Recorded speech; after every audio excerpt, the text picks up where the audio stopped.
하나님의 말씀 보겠습니다. 하나님의 말씀은 사무엘상 30장 1절에서 15절에 있는 말씀이고요.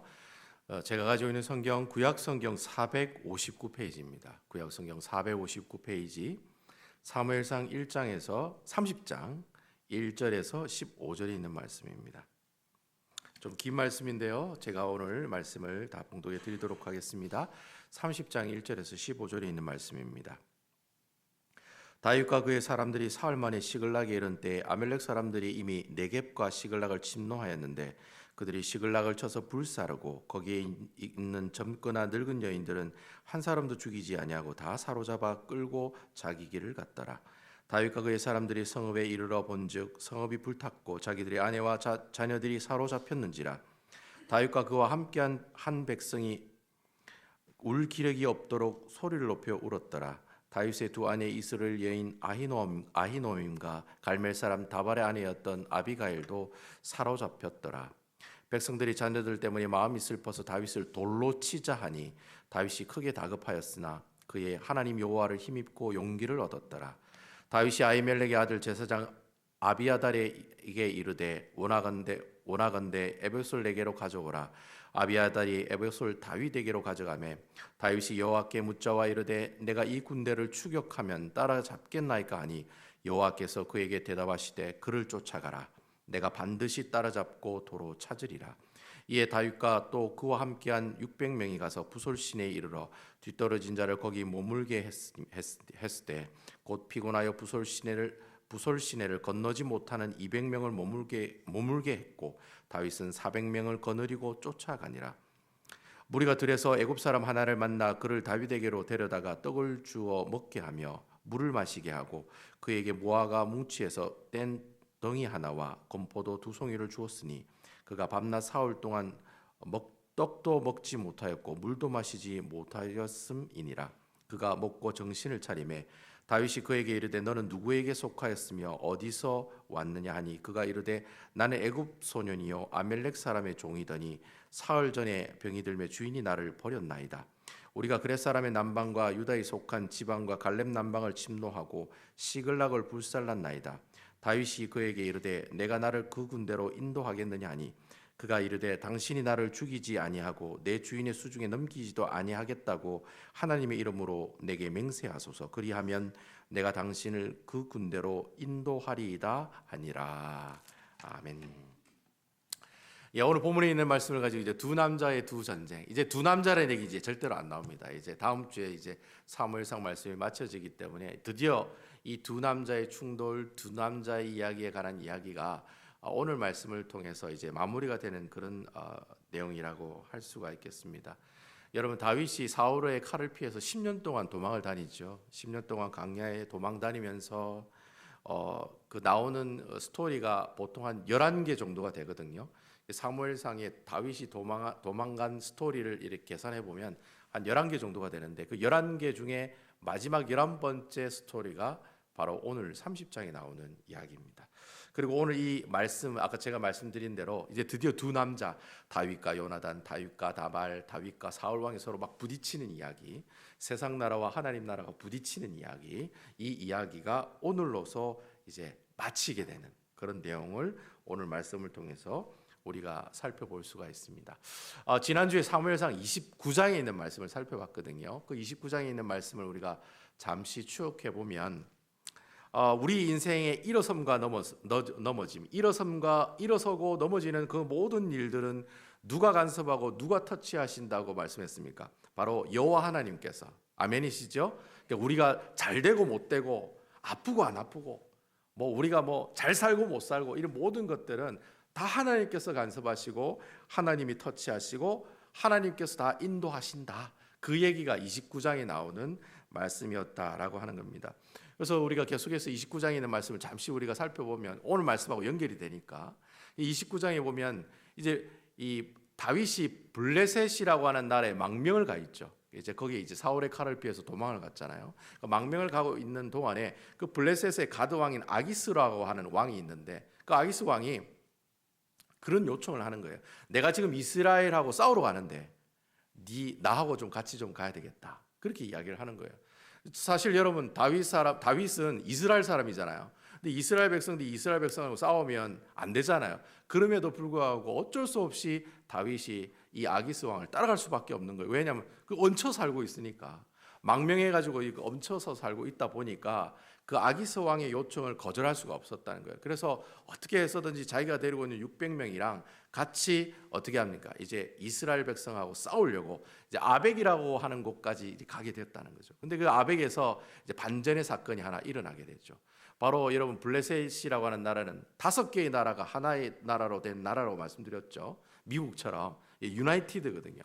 근데 5개 나라 중에 4나라 왕이 이 다윗의 일행이 우리 전쟁에 참여해서는 절대로 안 된다고 막 쌍수를 두고 반대를 하는 거예요. 저 사람들이 가면 나중에 뒤에서 우리를 치면은 우리가 다 전멸하게 된다고. 그러니까 절대로 다윗과 다윗의 일행을 데려가면 안 됩니다라고 이렇게 반기를 드는 모습들이 나타나게 돼요.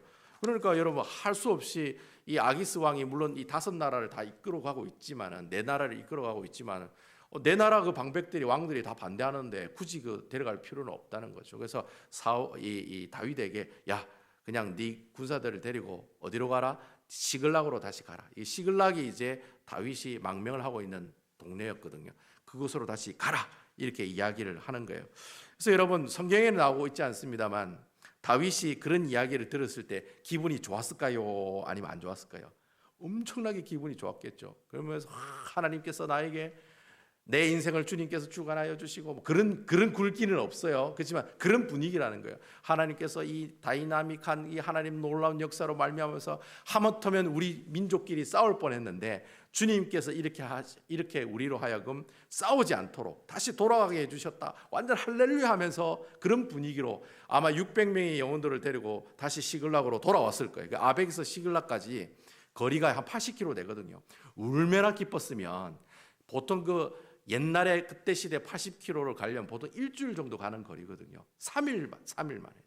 3일 밤낮을 달려가지고 너무 기분이 좋으니까 할렐루야하고 기분이 좋으니까 3일 동안 어떻게 해요? 아벡에서 시글락까지 3일 만에 자기 고향에 내려오게 되었다라고 하는 거예요. 근데 여러분 이 할렐루야를 외쳤던 이 사건이 무엇으로 바뀝니까? 놀렐루야라는 사건으로 바뀌게 되더라는 거예요. 이 할렐루야가 놀렐루야로 바뀌는 거예요. 그 이야기가 바로 오늘 30장 말씀에서부터 시작이 되고 있다는 거예요. 도대체 어떤 일들이 일어났는지, 갑자기 할렐루야 분위기가 갑자기 왜 놀렐루야 분위기가 됐는데, 여러분 놀렐루야가 무슨 뜻인지 아시죠? 놀라서 자빠지는 것을 놀렐루야라고 합니다. 어쨌든 간에 놀라서 자빠지는 일들이 왜 일어났느냐, 그 이야기가 오늘 시작되고 있다는 거죠. 그래서 우리 30장 1절 2절에 있는 말씀 제가 1절 읽어보고 2절은 여러분들이 한번 읽어보도록 하겠습니다. 자, 1절입니다. 다윗과 그의 사람들이 사흘 만에 시글락에 이른 때에 아말렉 사람들이 이미 네겝과 시글락을 침노하였는데 그들이 시글락을 쳐서 불사르고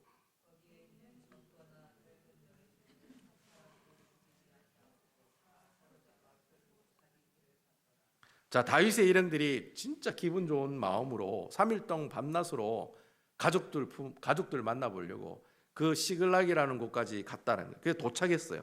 근데 도착했는데 이미 아말렉 족속이라는 족속이 시글락을 공격을 해가지고 거기에 있는 모든 집 가산을 다 불태우고 그리고 또 어때요? 사람들은 다 잡아가는 그런 완전히 멘붕과 같은 상태가 이 다윗에게 찾아오게 되었다라고 하는 겁니다.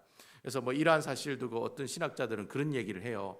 이 아말렉 족속이 왜 시글락을 공격했느냐 이유가 있다. 그 이유가 뭡니까? 이전에 보면은 이 시글락에 이 다윗이 정착할 때 그 주위에 있는 남방 쪽에 있는 아말렉 족속을 어떻게 했다고 했습니까? 계속 공격하고 진멸했다고 하잖아요. 그리고 그 아말렉 족속 사람들 다 죽이고 또 어떻게 해요? 가지고 있는 전리품들은 누구에게 또 상납을 합니까? 그 아기스 왕이 자기를 도와줬으니까 그 아기스 왕에게 어떻게 해요? 다 전리품을 이래 상납을 했다는 거예요. 그래서 이제 아기스 왕이 다윗을 좋아하잖아요. 그래서 그런 어떤 상황들이 있었던 가운데 이 아말렉 족속들이 언젠가는 우리가 꼭 복수하리라. 그래가지고 시글락을 침략했다는 거예요. 근데 여러분 사실 성경을 자세히 읽어보면 그 이야기도 맞는 말일 수도 있지만 우리가 하나님의 말씀을 계속해서 살펴보면 1절 말씀이랑 14절 말씀에 어떤 내용이 나오냐면 아말렉 족속은 시글락이라고 하는 곳만 침략하지 않았다는 거예요. 그러니까 그 한 군데만 내가 복수하리라는 마음을 가지고 공격한 건 아니라는 거예요. 그 뭐라고 얘기하고 있느냐 하면 네겝이라는 곳도 침략을 하고 또 그렛 사람의 남방이라는 곳도 침략을 하고 또 갈레 남방이라는 곳도 침략을 했다라는 이야기가 14절 보면 나와요. 그러니까 여러분 보통 이 지역은 아말렉 족속 주변에 있는 그 나라들이거든요. 주변에 있는 족속들이에요. 그러니까 아말렉 족속 윗동네, 옆동네, 뭐 밑에 동네 이렇게 같이 붙어 있는 지역들이라는 거예요. 그러니까 아말렉 족속이 굳이 꼭 시글락을 찝어서 공격했다기보다는 뭐라고 생각하면 되겠습니까? 그냥 정기적으로 그냥 옆에 있는 나라를 그냥 공격해서 물건 훔쳐오고 또 이 동네 갔다가 물건 훔쳐오고 그래서 그냥 자연스럽게 그냥 아말렉 족속이 주위에 있는 나라에 침략하다 보니까 시글락까지 갔다는 거예요. 그래서 시글락까지 가서 거기에 사람들을 또 다 잡아오고 폐허를 만들고 잡아오는 그런 비극적인 상황들이 일어났다라고 하는 겁니다. 다윗이 아말렉을 추격하고 쫓아가야 되겠다고 왜 생각했을까요? 여러분 그 성경에 나오고 있지 않습니다만 시글락이 황폐했다는 말은 있지 사람의 시체는 있다고 얘기는 안 나와 있거든요. 그러니까 사람들은 일단 어떻게 했다는 거예요? 다 잡아갔다는 거예요. 다 잡아갔으니까 그 사람을 찾아와야 되겠다 생각하고 드디어 다윗이 600명의 자신의 군사들을 데리고 그 아말렉 족속을 쫓아가는 그런 장면들이 이제 시작이 된다라고 하는 겁니다. 자, 우리 계속해서 3절, 4절, 5절에 있는 말씀 제가 한번 읽어볼게요. 다윗과 그 사람들이 성읍에 이르러 본즉 성읍이 불탔고 자기들의 아내와 자녀들이 사로잡혔는지라. 4절 다윗과 그와 함께한 백성이 울 기력이 없도록 소리를 높여 울었더라. 5절 다윗의 두 아내 이스라엘 여인 아히노암과 갈멜 사람 나발의 아내였던 아비가일도 사로잡혔더라. 자, 다윗과 함께 전쟁을 나갔던 사람들, 그 사람들의 반응이 어떤 반응입니까? 다 초상집 분위기죠. 뭐 할렐루야 하면서 우리 전쟁 안 한다 할렐루야 하는 그런 마음으로 고향 땅에 왔는데 가족들이 다 없어. 집은 다 불타. 그러니까 전체적인 분위기가 초상집 분위기였다라는 거예요. 그래서 여러분 4절 말씀에 보면 그런 표현이 있잖아요. 다윗과 함께한 사람들이 울 기력이 없도록 소리 높여 어떻게 했다? 울었다. 그런 표현을 우리에게 사용하고 있다라고 하는 거예요. 그래서 이 장면을 가지고 어떤 신학자가 아주 재밌는 표현을 쓰더라고요. 뭐라고 썼냐면 다윗을 따라다녔던 600명의 거친 남자들이 목 놓아 눈물을 흘렸다. 그러니까 다윗을 따라다니는 그 600명의 사람을 뭐라고 표현하냐면 거친 남자들이라고 표현하고 있더라고요. 저는 이 표현이 정말 아주 적절하고 좋은 표현이라고 생각해요. 여러분 왜냐하면 사실 여러분 이전의 말씀에 보면 사무엘상 22장에 보면 그 아둘람 굴로 다윗이 피신을 했을 때 사람들이 모였다고 했잖아요. 그때 한 400명 정도가 모였다고 했잖아요. 그때 모인 사람들이 어떤 사람이라고 성경은 표현하고 있습니까? 환난당한 모든 자. 여러분 환난당한 자가 아니라 환난당한 모든 자라고 표현하고 있어요. 모든 자. 그러니까 내가 환난을 조금이라도 받았다는 사람은 다 왔다는 거예요. 엄청나게 많은 사람들이 왔다는 거예요. 그래서 환난당한 자가 왔다라 표현을 안 하고 환난당한 모든 자가 왔다. 그리고 빚진 자가 왔다라 얘기 안 해요. 빚진 모든 자가 왔다. 그렇게 얘기하고 있어요. 그리고 세 번째는 마음이 원통한 사람들. 억한 심정에 이럴 수가 있느냐? 왜 우리를 이렇게 하느냐? 이런 마음을 품고 있는 사람들. 그런 사람들이 아둘람 굴에 모이기 시작했다라는 거예요. 그러니까 여러분 황당한 사람, 환난 당하는 사람, 빚진 사람, 마음이 원통한 사람. 그러니까 이런 사람들이 일명 어떤 사람이라고 표현하고 있어요? 거친 사람들이라는 거예요. 사실 그렇잖아요, 여러분. 여러분 적어도 이 세 부류의 사람들은 세상에서 산전수전 공중전 다 겪은 사람들. 세상 풍파 한 번, 두 번 다 맞아본 사람들이에요. 그러니까 잘 먹고 잘 사는 사람들이 아니라 세상에서 버림당하고 그 버림당하는 고통으로 살아갔던 그 사람들, 세상에 있는 모든 세상 풍파를 다 한 번씩은 경험했던 사람들, 그런 사람들이 따르는 사람들이 바로 어떤 사람들이었어요? 다윗의 거친 남자들이었다는 거예요. 제가 이번에 이 제목을 다윗의 거친 남자들이라고 하려고 하다가 좀 아닌 것 같아가지고 제가 바꿨는데, 어쨌든 다윗을 따라다니는 그 사람들, 그 600명의 사람들은 한마디로 거친 사람들이다라고 성경은 표현하고 있다는 거예요. 근데 그 거친 사람들이 뭐하고 있다는 거예요? 울고 있다는 거예요. 원래 남자들을 안 우는 게 정상이잖아요. 예? 그렇잖아요, 여러분. 남자들 잘 안 울잖아요. 근데 여러분 이상하대요. 50이 넘어가니까 드라마 보고 갑자기 막 나는 눈물 안 흘리고 싶은데 그냥 눈물이 나와. 동감하시죠, 여러분? 제 말에 동감하시죠? 여자들은 원래 눈물을 흘려. 근데 저는 한 번도 그런 적이 없는데 이상하게 슬픈 장면 보면 막 갑자기 막 어머니 나오고 막 아버지 나오고 막 이런 장면 보면 막 갑자기 막 눈물이 나오더라고요. 저도 깜짝깜짝 놀래요. 요즘에 갑자기 막 남성 호르몬이 점점 없어지고 누구 말만 따라 여성 호르몬이 많아져가지고 눈물이 흘리느냐. 저는 젊었을 때 아버지들이 드라마 보고 눈물 흘렸다는 얘기 듣고 뭐 그럴 수 있을까 이런 생각했는데 실제 경험하니까 그렇더라고요. 예. 저도 깜짝깜짝 놀랍니다. 요즘에 내가 왜 이럴까? 혹시 병이 있는 거 아닐까? 막 이런 생각을 하기도 하는데 아무튼 여러분 그 거친 남자들이 세상 풍파 다 겪은 사람들이 소리 높여 목 놓아 울었다라고 성경이 표현하고 있다는 거예요. 그러니까 여러분 한마디로 이 공동체가 초상집 분위기도 하지만 거친 남자들이 울었다라는 표현을 우리가 또 어떻게 표현할 수 있냐면 물론 초상집 분위기도 그런 분위기인 것 같기도 하지만 뭔가 앞으로 일어날 것만 같은 느낌 아닌 그런 느낌이 든다는 거예요. 거친 남자들이 울고 나면 그냥 가만히 있겠습니까? 뭔가 어떤 일이 일어날 것 같은 그런 느낌 아닌 느낌이 든다는 거예요. 아니라 다를까? 여러분 6절에 보니까 어떤 내용이 나옵니까? 6절에 그 일이 터지는 거예요. 거친 남자들이 울고 난 다음에 일이 터지는 거예요. 6절의 앞부분에 보면 그런 내용이 있습니다. 제가 한번 읽어볼게요. 백성들이 자녀들 때문에 마음이 슬퍼서 다윗을 돌로 치자 하니, 여러분 다윗을 그렇게 잘 따르는 사람들, 그 거친 남자들이 목숨 걸고 다윗 따라서 블레셋 땅까지 망명한 그 사람들이 당신은 우리의 왕입니다 철석같이 믿고 따라갔던 그 거친 남자들이 오늘 뭐라고 얘기하고 있습니까? 돌을 들었다라고 얘기하고 있거든요. 이거는 이제 무슨 불만이 있어가지고 이걸 죽여야 되겠다라고 생각을 했던 거예요. 그래서 돌을 들었다라는 그런 표현이 나온다는 거죠. 왜 그 사람들이 돌을 들었을까? 왜 다윗을 잘 따라가는 그 사람들이 돌을 들었는가? 여러분 보통 600명이라고 하는 영혼들을 데리고 다니는 군사의 수장, 왕 같은 사람들이죠. 그런 지도자, 그런 지도자들은 그 자리에 있으면 힘도 있고 권력도 있고 능력도 있어요. 하지만 여러분 그 힘과 권력 뒤에는 뭐가 있습니까? 책임이라는 게 따른다. 책임이라는 게, 리스폰시빌리티가 따라간다는 거예요. 내가 가게 사장이면 가게 사장의 책임이 있는 거예요. 가게 사장이 해야 될 의무와 책임이 있는 거예요. 마찬가지로 다윗이 그러한 상황 가운데 있을 때 뭐예요? 자기가 그 600명의 거친 남자들의 지도자로 있지만, 왕 같은 그런 지도자로 있지만 분명히 이러한 상황들을 어떻게 해요? 책임져야 할 필요는 있다는 거예요. 그런 표현을 어떻게 해요? 그 사람들이 돌을 들었다라는 표현으로 우리가 성경을 통해 이야기하고 있다라는 겁니다. 여러분 사도신경에 보면 본디오 빌라도에게 고난을 받으사 십자가에 못 박혀 죽으시고, 여러분 한 번쯤 생각해 보면 이 본디오 빌라도 이 사람 누구야? 혹시 여러분 생각해 본 적 없으세요?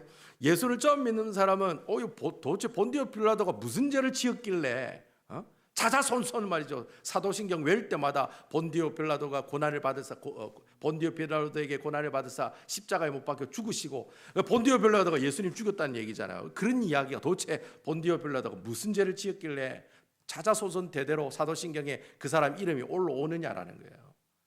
여러분 그 당시에 이 본디오 빌라도가 예수님을 직접적으로 죽였느냐? 죽이지 않았어요.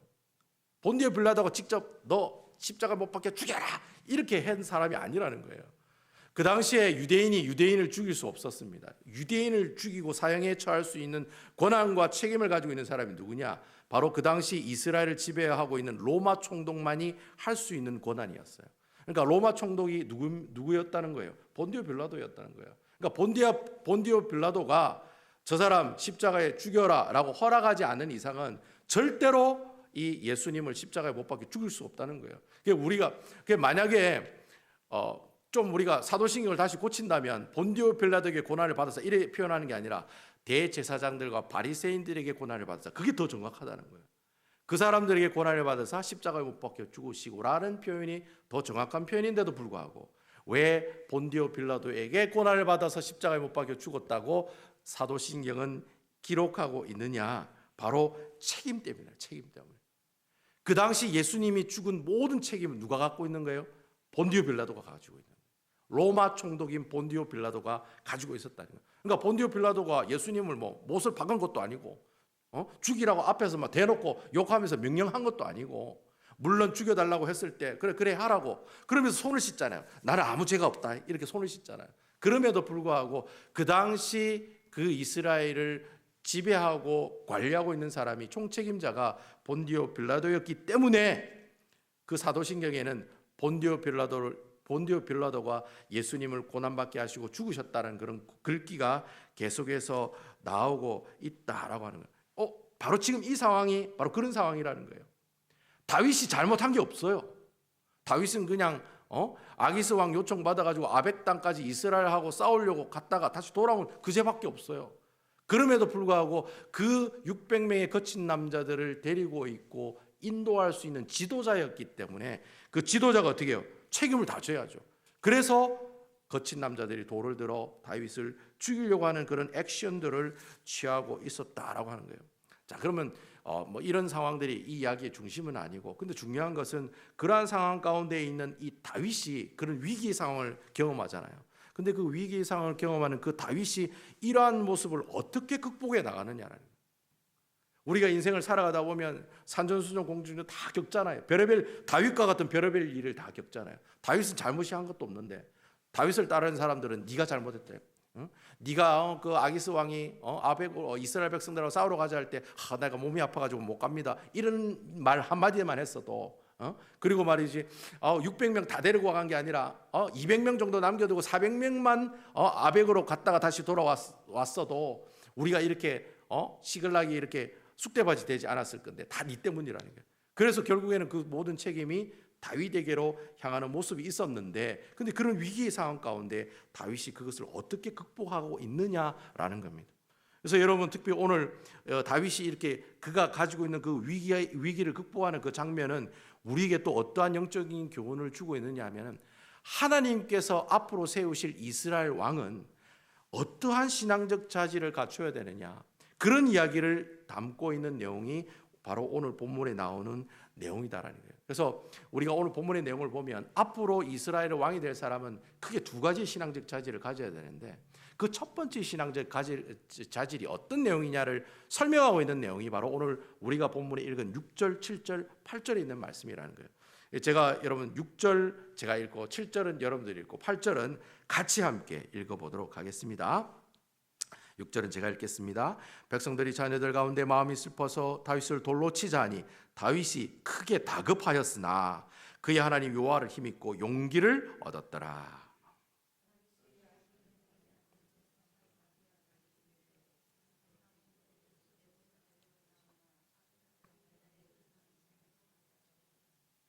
8절 다 같이 읽겠습니다. 시작. 다윗이 여호와께 묻자와 이르되 내가 이 군대를 추격하면 따라잡겠나이까 하니 여호와께서 그에게 대답하시되 그를 쫓아가라.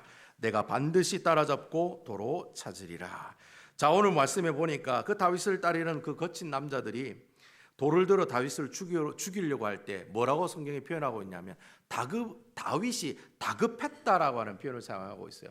제가 이 다급했다는 이 표현을 히브리 성경 원문 성경을 통해 보니까 이 다급하다는 말이 무슨 뜻이냐면 심한 공경에 처해 있다라는 그런 뜻이에요. 그러니까 다윗이 돌로 치자 하는 그런 분위기 가운데 다윗이 어떤 감정을 느꼈냐면 바로 내가 지금 큰 위기 가운데 있구나, 그런 느낌을 다윗이 들었다라고 하는 거죠. 그런데 여러분, 이래 심한 공경에 처한 다윗이 나중에는 무엇을 경험했다라고 성경은 이야기하고 있습니까? 그 바로 뒤에 보니까 하나님이 주시는 힘과 용기를 얻게 되었다라고 이야기하고 있다는 거예요. 여러분, 하나님이 주시는 힘과 용기를 얻게 되었다, 이 말이 또 히브리 원문에 보면 뭐라고 해석이 되느냐면 하나님이 다윗을 강하게 하셨다, 그렇게 해석이 돼요. 하나님이 다윗을 강하게 하셨다는 거예요. 위기 상황이 왔지만 하나님께서 그 위기 상황 가운데 다윗을 어떻게 하셨더라? 오히려 약하게 하는 게 아니라 강하게 하셨다라고 성경은 이야기하고 있다는 거예요. 그럼 다윗이 그 위기 순간에 어떻게 강하게 되느냐? 그 이유가 나와야 될 거 아니에요. 그 이유에 관한 내용이 바로 오늘 우리가 금방 읽은 7절과 8절 말씀에 그 이유가 나오고 있다라고 하는 겁니다. 여러분, 다윗이 하나님을 통해 강하게 된 이유가 뭡니까? 강하게 된 이유가 뭡니까? 다윗이 하나님 앞에 어떻게 했다는 거죠? 바로 엎드리는 모습이 있었기 때문에 하나님이 다윗을 그 어려운 상황 가운데 강하게 하셨다라고 성경은 이야기하고 있다는 거예요. 그러니까 엎드렸다는 말이 무슨 말이에요? 토로했다는 말이잖아요. 토로했다는 말이 무슨 말이에요? 하나님 앞에 기도했다는 거예요. 그러니까 그 다급했던 그 심한 공경에 처한 그 다윗이 순간 하나님 앞에 내놓았던 액션과 반응은 하나님께 어떻게 해요? 그냥 바싹 엎드리는 거예요. 하나님 앞에 기도하는 거예요. 그러한 모습들을 다윗을 하나님께 보여주었더니 하나님께서 그 다윗을 보시고 어떻게 해요? 그를 강하게 하시는 놀라운 역사가 나타나더라. 그 이야기가 오늘의 말씀을 통해서 우리에게 이야기하고 있다는 겁니다. 여러분, 다윗이 10년 동안 사울의 칼을 피해 도망 다니거든요. 근데 그 광야 가운데 사울의 칼을 피해 다니면서 다윗이 얻었던 가장 큰 영적인 무기가 뭐냐? 바로 기도였다는 거예요. 여러분, 아멘입니까? 다윗이 10년 동안 사울 칼을 쫓겨다니면서 배운 게 하나 있어요. 뭐냐? 엎드리는 거예요. 내가 그래 힘들고 어려울 때 엎드리니까 하나님께서 어떻게 해주시더라? 내가 가지고 있는 그 모든 문제를 해결받을 수 있는 방법을 제시하시기도 하고 나를 인도하는 그런 모습들을 경험하게 되더라는 거예요. 그래서 광야에서 항상 하나님께 먼저 물어보고 먼저 기도하고 먼저 하나님의 음성을 듣는 거예요. 그랬더니 하나님께서 어떻게 해요? 자기에게 가지고 있었던 그 문제들을 하나하나 해결해 나가는 모습들을 광야 10년 생활 동안, 도망다니는 10년의 세월 동안 하나님께서 어떻게 해요? 그 어려운 가운데 하나님께서 그 놀라운 영적인 무기들을 알게 하시고 또 그렇게 할 수 있도록 훈련시키셨다라는 거예요. 다윗이 10년 동안 고생하면서 얻은 게 헛수고한 게 아니에요. 바로 하나님 앞에 기도하면 되더라. 기도하면 이 문제를 해결할 수 있다더라 라는 이 놀라운 교훈을 가지게 되었다라는 겁니다. 여러분, 히브리어로 이 광야라고 하는 이 의미가 무슨 뜻이냐면 미드바르거든요. 미드바르란 말이 광야라는 뜻이거든요. 근데 이게 두 가지 단어로 되어 있는 거예요. 미하고 다바르라고 하는 이 두 단어가 합쳐가지고 미드바르라고 광야라는 뜻을 가지고 있거든요. 근데 이 미가 무슨 뜻이냐면 뭐뭐로부터라고 하는 뜻이에요. 그리고 다바르 뒤에 드바르라는 다바르라는 말은 하나님의 말씀을 다발이라고 얘기해요. 그리고 광야라는 뜻이 무슨 뜻이냐면 하나님의 말씀으로부터 왔다라고 하는 뜻이 광야라고 하는 뜻이라는 거예요. 결국 여러분, 이 다윗이 광야를 통해서 얻은 게 뭐냐? 다윗이 광야에서 산조수종, 공중정 그 모든 어려움과 고통을 경험하는 곳이기도 했지만 그 광야로부터 무엇을 얻게 된 겁니까? 하나님의 말씀을 듣고 하나님의 음성을 듣고 하나님 앞에 어떻게 해요? 그 음성을 듣는 그 순간 자리에 나가기까지 다윗이 한 행동이 바로 하나님께 엎드리는 거예요. 내가 하나님 앞에 엎드리고 하나님께 기도할 때 하나님께서 무엇을 주십니까? 말씀을 주시는 거예요. 하나님의 음성을 들려주는 거예요. 그래서 다윗이 곳곳마다 어려운 가운데 갈 때마다 하나님께서 피할 길을 내어주시고 하나님과 함께하는 그 놀라운 모습들을 주님께서 보여주셨다는 거예요. 그러니까 하나님께서 그 광야 가운데서 다윗에게 말씀을 통해서 다윗을 위로하시고 다윗을 어떻게 하셨다? 강하게 하셨다는 거예요. 그 놀라운 역사적인 장소가 바로 다윗이 그 10년 동안 도망 다녔던 광야라고 하는 곳에서 바로 경험했던 놀라운 모습들이었다라고 하는 거예요. 결국 여러분, 이 말씀을 통해서 우리가 그런 질문을 던질 수 있는 거예요. 그러면 하나님께서 앞으로 세우시는 이스라엘 왕은 어떤 왕이 되기를 원하신다는 겁니까? 바로 광야 같은 곳에서도 늘 하나님 앞에 뭐하는 왕? 엎드리는 왕. 내가 다급한 상황이 왔을 때 늘 하나님 앞에 어떻게 해요? 자연스럽게 옛날에 뭐 이경국이가 얘기하죠. 자연스럽게, 짜장면이 아니라 자연스럽게 하나님 앞에 어떻게 해요? 엎드리는 거예요. 내가 그런 어려움이 오고 그런 위기가 오고 그런 고통이 찾아온다 싶으면 무조건 하나님 앞에 자연스럽게 엎드리는 그런 왕, 바로 그런 왕을 하나님께서는 원하신다는 거예요. 그래서 하나님께서 그런 왕 만들려고 10년 동안 다윗을 계속 뺑뺑 돌리신 거예요. 네가 앞으로 기도하는 왕이 되어야 된다. 네가 기도 안 하면 네 망한다. 내가 원하는 왕은, 내가 원하는 하나님 나라의 왕은 하나님 앞에 기도하는 왕이다. 어려움이 있을 때, 고통이 있을 때마다 기도하는 그 왕, 바로 그 왕을 원한다 라는 그 의미를 오늘 이 30장에 있는 말씀을 통해서 우리에게 얘기하고 있다는 거예요. 아, 그래, 하나님께서 이 다윗에게 이 신앙적 자질, 이 왕의 자격을 갖추게 하기 위한 첫 번째 요건이 뭐였어요?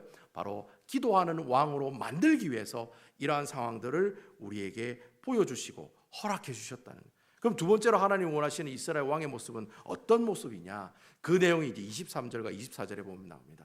우리 다 같이 23절, 24절 제가 한번 읽어보도록 할게요. 다윗이 이르되 나의 형제들아, 여호와께서 우리를 보호하시고 우리를 치러 온 군대를 우리 손에 넘겼은즉 그가 우리에게 주신 것을 너희가 이같이 못하리라. 24절 이 일에 누가 너희가 듣겠느냐? 전쟁에 내려갔던 자 분깃이나 소유물 곁에 머물렀던 자의 분깃이 동일할지니 같이 분배할 것이니라 하고. 제가 여러분 앞에 처음 부분 읽다가 이제 마지막 부분 읽으면서 중간 부분이 좀 빠지긴 했습니다만, 중간 부분인데 그런 내용이 나옵니다. 이제 다윗이 아말렉 족속을 막 쫓아가요. 쫓아가다가 제가 지도를 하나 준비를 했는데 지도가 지금 나오려나 모르겠네요. 네, 지금 보시면 저 위에 노란색 동그라미, 저기가 아벡이에요. 아벡. 저기서부터 빨간색 동그라미 저 밑에 있죠. 빨간색 동그라미 있는 데가 시글락이라는 곳이에요. 그러니까 아벡에서 시글락까지 거리가 한 100km 정도 된다는 거예요. 저 먼 거리를 3일 동안 달렸다는 거예요. 그리고 여러분 오른쪽에 있는 지도를 보시면 그 빨간 시글락에서 부솔 시내가는 옆에 밑에 보니까 파랗게 동그랗게 긴 동그라미가 있죠. 바로 그 지역이 부솔 시내가라고 하는 시내가예요. 이 시내가가 비가 오면 시내가 되고 비가 안 오면 꼴짜기가 되는 그런 지형이거든요. 이걸 이제 우리가 와디라고 하는 지형입니다. 이스라엘이 가지고 있는 독특한 지형인 와디라고 하는 지형인데 바로 부솔 시내가가 시글락 바로 밑에 있다라고 하는 거예요. 그래서 이 시글락에서 이제 막 일단 밑으로 가는 거예요. 왜냐하면 아말렉 족속이 밑에 사니까 밑으로 막 가다가 부솔 시내가를 만났네요. 근데 여러분 부솔 시내가에 딱 도착하자마자 600명 중에 200명이 나는 못 가겠습니다. 난 죽어도 못 가겠습니다. 왜? 여러분 아벡에서 시글락까지 3일 동안 밤낮 달려왔죠. 그리고 여러분 그 시글락에서 부솔 시내까지가 거리가 한 20km거든요. 그러니까 계속해서 100km 이상을 달려온 거예요. 그러니까 여러분 몸 약한 사람들은 아유 전 더 이상 못 가겠습니다. 그래야 떨어진 사람들이 200명이 떨어지고 그냥 부솔 시내가에 그냥 멈춰 있었다는 거예요. 여러분 그러면 여러분 분위기가 얼마나 나빴겠어요. 400명 되는 사람들은 저거 나쁜 놈들이다. 나 누구는 뭐 피곤하지도 않냐. 근데 우리 가족 살리려고 내가 그래도 견디고 간다. 그래서 이제 400명을 데리고 어떻게 해요? 계속해서 아말렉 족속을 계속해서 쫓아가게 되었다는 거예요. 근데 이렇게 아말렉 족속을 이렇게 막 찾아다니다가 이 다윗이 한 애굽 소년을 발견하게 돼요. 다 죽고 가는 애굽 소년. 그래서 그 애굽 소년을 또 다윗이 또 그런 사람 보면 그냥 안 지나가잖아요. 성격상. 그래서 그 애굽 소년을 불러가지고 물도 주고 양식도 주고 회복하게 만들었다는 거예요. 근데 마침 그 애굽 소년이 어떤 소년이었냐면은 아말렉 족속의 한 종으로 있었던 애굽 사람이었다는 거예요. 그러니까 이 애굽 소년이 다윗이 그렇게 잘해주니까 이제 막 정보를 막 흘리는 거예요. 아말렉 족속 저쪽으로 갔습니다. 규모는 어느 정도 되고 어디서 쉬고 있을 겁니다. 그런 인포메이션을 막 이렇게 다윗에게 전달하게 되었다는 거예요. 그래서 이게 다윗이 그 애굽 소년의 말대로 갔더니 아말렉 족속이 있어. 그래서 싸웠더니 이긴 거예요. 그런 이야기가 제가 지금 오늘 23절, 24절 중간에 있는 내용들이라는 거예요. 근데 문제는 거기서부터 시작이 된 거예요. 자, 여러분 다윗이 아말렉 족속하고 전쟁을 하고 난 다음에 수많은 전리품들을 가지게 되었다는 거예요. 이런 전리품을 가지게 되니까 이 전리품을 이제 어떻게 나누어 주느냐라고 하는 문제가 생긴 거예요. 여러분 그 400명 같이 다윗과 끝까지 따라간 사람들은 뭐라고 얘기하겠습니까? 그 200명 그 부솔 시내가에 그 짬박혀 있던 애들 절대로 줘서는 안 된다고. 전리품은 우리만 가져가야 된다고. 쟤네들한테는 그냥 우리가 되찾은 가족들만 주고 전리품 주면 안 된다. 우리가 다 가져야 된다. 그렇게 주장을 하는 거예요. 그래서 사실 그 주장이 맞거든요. 싸운 사람이 가져가는 게 맞지. 근데 여러분 오늘 본문의 말씀에 보면 이 다윗이 이 아말렉 족속을 물리치고 난 다음에 이 다윗이 이 가지고 있어 이 전리품들을 다 어떻게 해요? 골고루 나눠주는 모습들을 우리 이 말씀을 통해서 보게 된다는 겁니다. 사실 여러분 아주 냉정하게 이 다윗의 일행들이 아말렉 족속을 직접 찾아서 공격해서 승리한 겁니까? 아니면 하나님의 인도하심으로 그곳까지 갔더니 그곳에 아말렉 족속이 있어서 싸워가지고 이긴 겁니까? 어떤 겁니까 여러분? 자기가 직접 찾아가가지고 자기가 수고와 노력으로 직접 찾아가서 아말렉 족속하고 싸워서 이긴 겁니까? 아니면 누군가가 이래 도와줘가지고 아말렉 족속하고 싸워서 이긴 겁니까?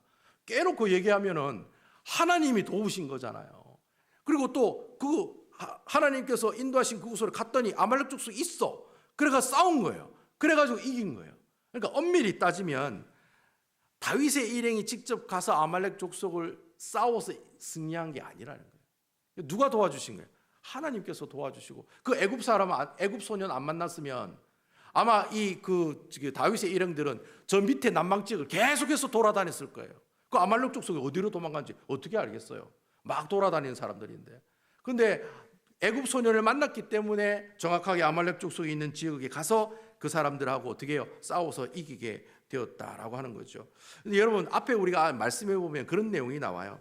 분명히 하나님께서 다윗에게 약속하셨거든요. 뭐라고 약속했습니까? 그를 쫓아가라. 내가 반드시 따라잡고 도로 어떻게 하리라? 찾으리라. 하나님께서 다윗이 하나님 앞에 엎드리잖아요. 이 상황을 어떻게 했으면 좋겠습니까? 하나님께서 얘기하시잖아요. 그를 쫓아가라. 내가 반드시 따라잡고 도로 찾게 해주겠다. 그러니까 하나님 약속하시거든요. 다윗에게 약속을 해요.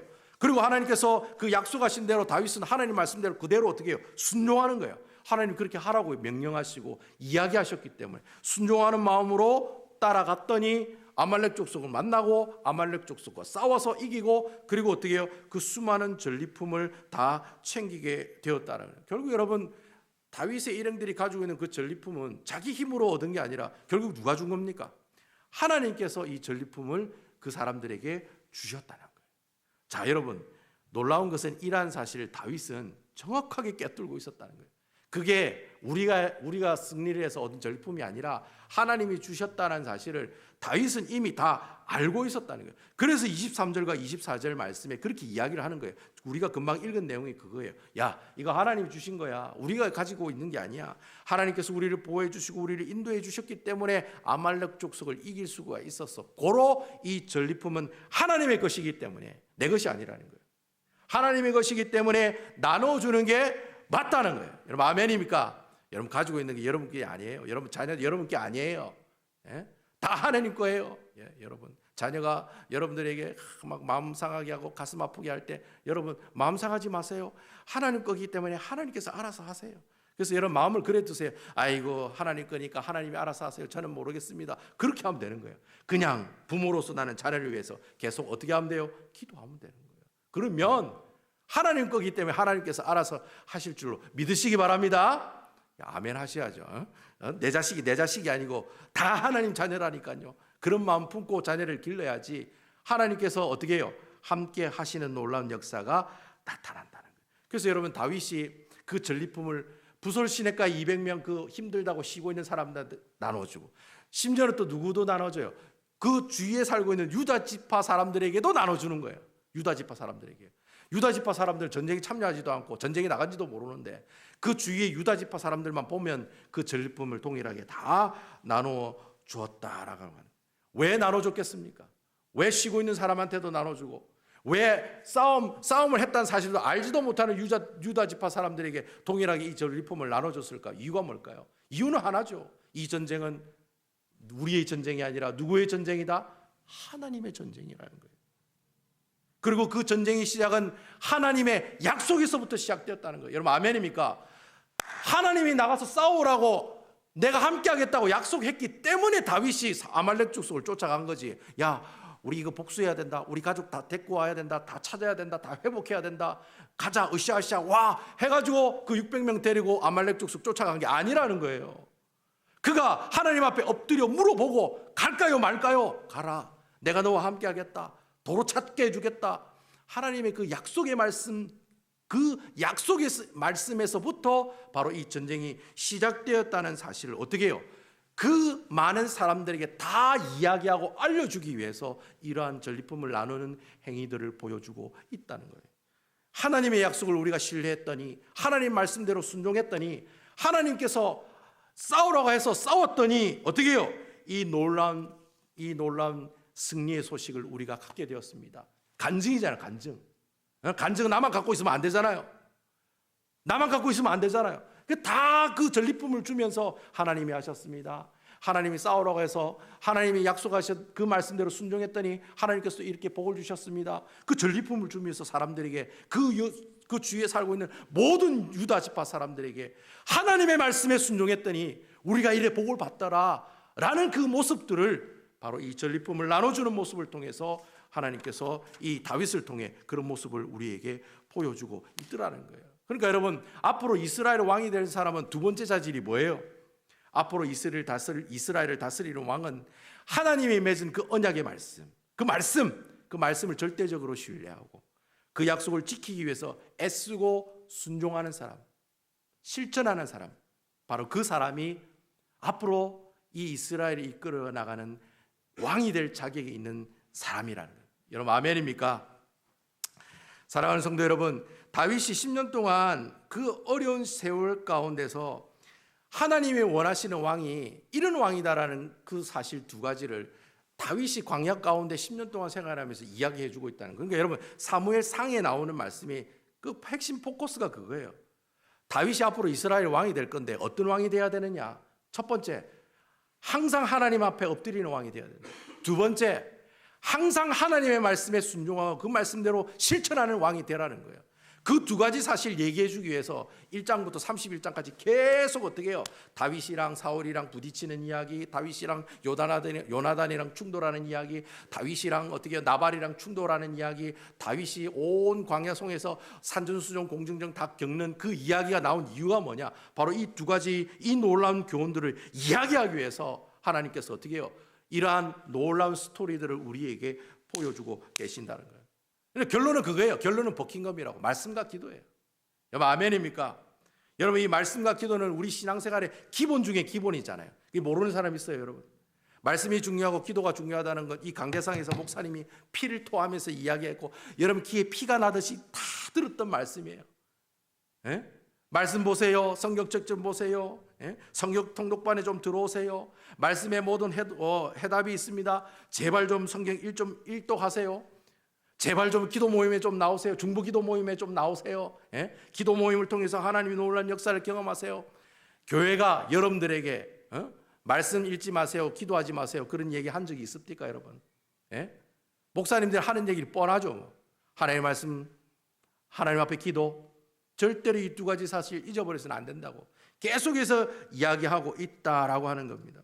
그런데 여러분 이런 이야기를 다 들었는데 근데 여러분 우리가 다 알고 있는 말씀이에요. 근데 여러분 다윗은 이 말씀과 기도라는 이 교훈을 얻기 위해서 10년 동안 어떻게 살았습니까? 삼전수전 공중전 다 겪으면서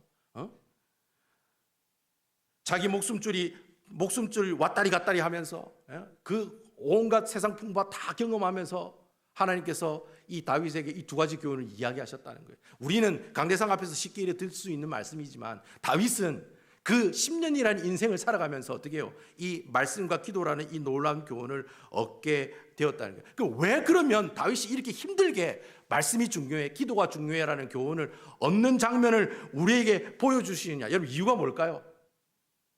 그냥 여러분 한 줄로 그러면 쓰면 되잖아요. 말씀과 기도 중요하니까 이 말씀대로 살아가는 왕이 되어라. 이래 한 줄만 이야기하면 되잖아요. 근데 왜 굳이 사무엘상 1장부터 시작해가지고 한나의 기도로부터 시작해가지고 쫙 다윗이 뭐 누구하고 싸우고 누구하고 충돌하고 오락가락하고 산전수전 공중전 다 겪고 자신의 목숨줄이 왔다리 갔다리 하는 그 사건들을 계속해서 보여주고 겨우 얻은 결론이 말씀이 중요하더라, 기도가 중요하더라, 네 이거 안 하면 앞으로 이스라엘 왕 되기 힘들다, 이런 어렵고 어려운 가운데서 얻은 교훈을 우리에게 주시니 이유가 뭐냐라는 거예요. 여러분 이유가 뭘까요?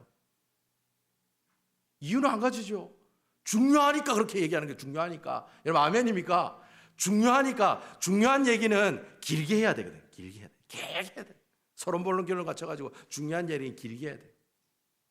그렇게 해서 어떻게 해요? 다윗의 그 일생 일대기를 우리에게 보여주면서 하나님께서 그 중요한 신앙적 교훈을 우리에게 보여주고 있다라고 하는 것입니다. 여러분 하나님께서 다윗에게 또는 이스라엘 백성들이 앞으로 될 왕에게 이야기하고자 하는 영적인 교훈은 두 가지였습니다. 제발 기도하는 사람이 되라는 거예요. 아무도 아멘 안 하시네. 에이. 그리고 하나님의 말씀 좀 제발 순종하는 사람이 되라는 거예요. 제발 좀 하나님의 말씀 좀 보라는 거예요. 여러분 이 말씀은 다윗에게만 해당되는 얘기가 아니라 그 당시 이스라엘 백성들 앞으로 될 왕에게 주는 그런 이야기가 아니라 오늘날 우리가 살아가는 이 삶 가운데서도 동일하게 적용되는 말씀들이라는 거예요. 여러분 이민생활하면서 얼마나 고생이 많았습니까? 얼마나 고생이 많고 얼마나 힘든 가운데 살아갔습니까? 그렇지만 여러분 이민생활하는 가운데 주는 그리스도 살아계신 하나님의 아들입니다. 예수를 믿는 예수쟁이라면은 내가 이 예수 믿는 예수쟁이로서 이 이민 생활을 하고 있는 사람이라면 어렵고 힘들면 기본적으로 나오는 자세가 있어야 되는데 어떤 자세? 엎드리는 자세가 있어야 된다는 거예요. 여러분 아멘입니까?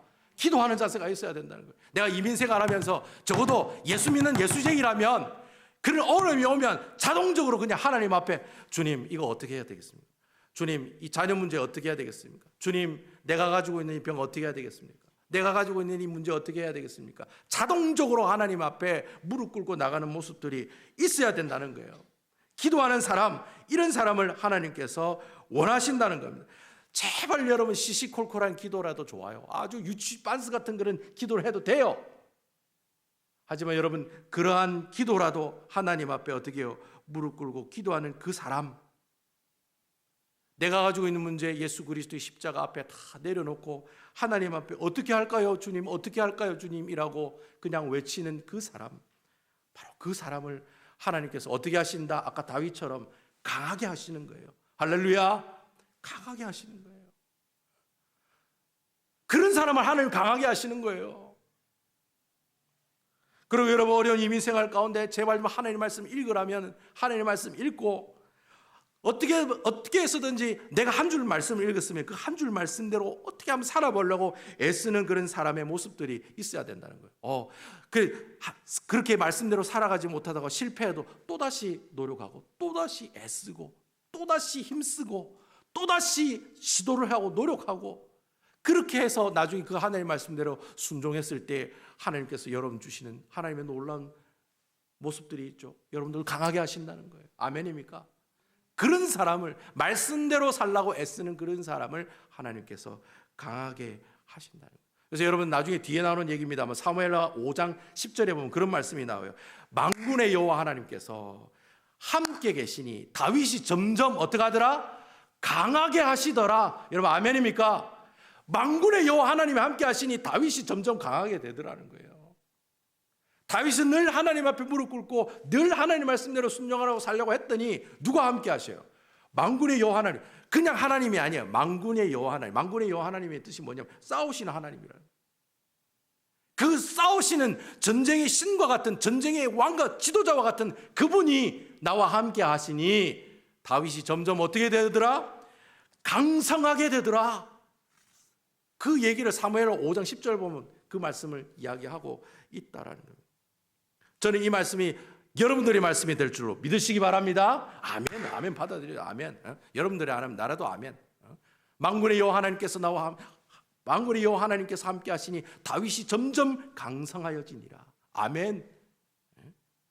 힘들면 힘들수록 하나님 말씀을 가까이 하시고 힘들면 힘들수록 하나님 앞에 기도의 자리에 나가는 그런 사람들이 되어야 된다는 것이죠. 저는 올해 한 해 여러분들이 그래 말씀 한번 도전해보자, 기도 한번 해보자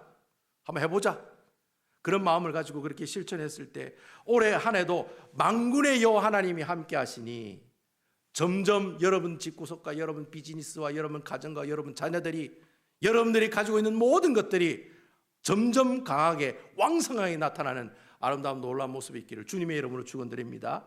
이 말씀 가지고 일주일 살아가실 때 그래요 주님, 저 이제 하나님 말씀 가까이 하고 이 말씀대로 살려고 애를 쓰고 기도하는 그런 백성이 되겠습니다. 이러한 모습들을 살아가면서 여러분들 가정, 여러분들 그 삶의 현장 가운데 하나님이 나와 함께 하시는 그 모습들, 여러분 하나님께서 나와 함께 하시는 그 모습들을 너무 고맙고 감사해서 다윗이 무슨 행동을 했습니까? 전리품을 막 사람들에게 나눠줬잖아요. 그러한 축복들이 여러분들의 가정에 임하시는 모습이 있으시기를 주님의 이름으로 축원드립니다. 여러분 우리 시간에 기도하실 때 그렇게 기도했으면 좋겠어요. 하나님, 그렇습니다. 다윗이 그 10년 동안 도망다니면서 배운 거 딱 두 가지인데 말씀과 기도. 제가 올해 한 해 하나님의 말씀 일독할 수 있도록 좀 도와주십시오. 제가